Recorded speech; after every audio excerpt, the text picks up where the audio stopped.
বিএনপির ভারপ্রাপ্ত chairman Tarique Rahman London থেকে ভার্চুয়ালি যুক্ত হয়ে সভায় সভাপতিত্ব করছেন। আমরা সরাসরি চলে যাচ্ছি সেখানে।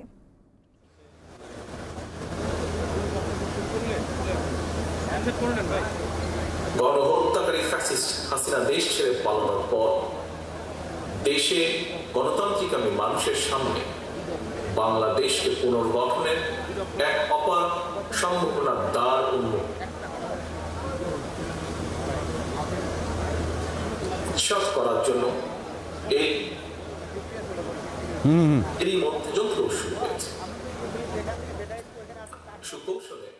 সুকৌশলে রক্ত এবং জাতীয় নির্বাচনে পরিবেশ বিনষ্টের অপচেষ্টা চলছে।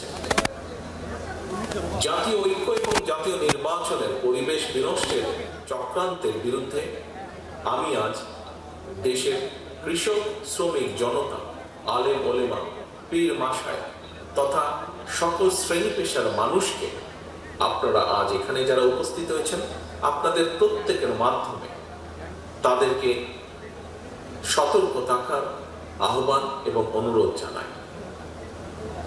যারা বাংলাদেশকে তাবেদার রাষ্ট্র বানিয়ে রাখতে চেয়েছিল, তাদের ষড়যন্ত্র কিন্তু এখনো থেমে নেই।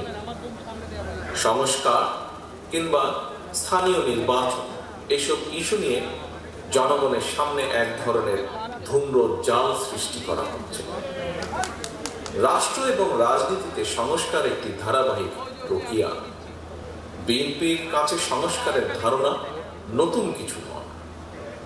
সরকারে কিংবা বিরোধী দলে বিএনপি যখন যে অবস্থানেই দায়িত্ব পালন করেছে, জনগণের আকাঙ্ক্ষাকে ধারণ করে সময়ের পরিপ্রেক্ষিতে সব সময় রাষ্ট্র, সরকার ও রাজনীতিতে প্রয়োজনীয় সংস্কার করেছে বিএনপি এবং করার চেষ্টা অব্যাহত রেখেছে।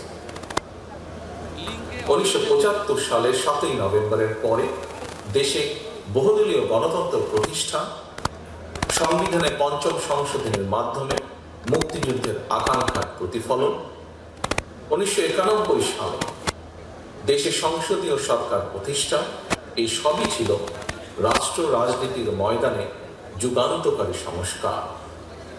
এছাড়া বিভিন্ন মেয়াদে রাষ্ট্র পরিচালনার দায়িত্বে থাকাকালে বিএনপি সরকার স্কুল কলেজে বিনা বেতনে মেয়েদের শিক্ষার সুযোগ সৃষ্টি, রাষ্ট্র ও সমাজে মুক্তিযোদ্ধাদের যথাযথ মূল্যায়ন নিশ্চিত করতে মুক্তিযুদ্ধ মন্ত্রণালয় প্রতিষ্ঠা, বিশ্বের তথ্য প্রযুক্তির সঙ্গে তাল মিলিয়ে বাংলাদেশকে প্রস্তুত রাখতে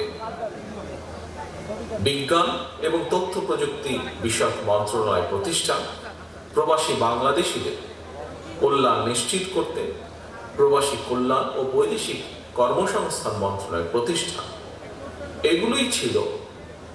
সবগুলোই ছিল রাষ্ট্র ও সরকারের কয়েকটি গুরুত্বপূর্ণ সংস্কার।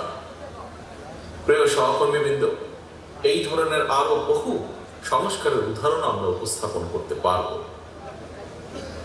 তবে ষড়যন্ত্রের পথ ধরে পলাতক গণহত্যাকারী স্বৈরাচার রাষ্ট্র ক্ষমতা দখলের পর সংস্কারের সকল পথ বন্ধ করে দেয়।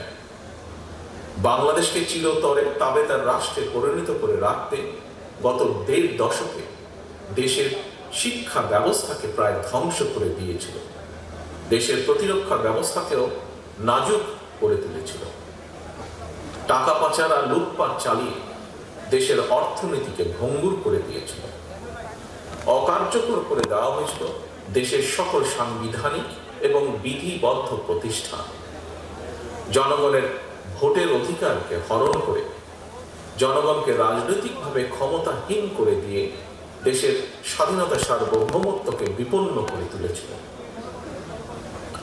এমন পরিস্থিতিতে রাষ্ট্র, সরকার এবং রাজনীতির গুণগত পরিবর্তনের লক্ষ্যে mother of democracy Begum Khaleda Zia 2017 সালে ভিশন 2030 দিয়েছিলেন। এরই ধারাবাহিকতায় 2022 সালে বিএনপি 27 দফা কর্মসূচি ঘোষণা করে। পরবর্তীতে গণতন্ত্রের পক্ষের রাজনৈতিক দলগুলোর সঙ্গে মত বিনিময়ের মাধ্যমে ঘোষণা করা হয় 31 দফা কর্মসূচি। এই 31 দফা নিয়ে বর্তমানে বিএনপির উদ্যোগে সারা দেশে চলছে জনগণের সঙ্গে সংলাপ। প্রিয় সহকর্মীবৃন্দ, রাষ্ট্র, সরকার, রাজনীতি এবং রাজনৈতিক দল মেরামতের জন্য 31টি হলেও, দফা 31টি হলেও এর চূড়ান্ত লক্ষ্য একটি, এবং সেটি হলো একটি নিরাপদ, গণতান্ত্রিক, মানবিক বাংলাদেশ বিনির্মাণ।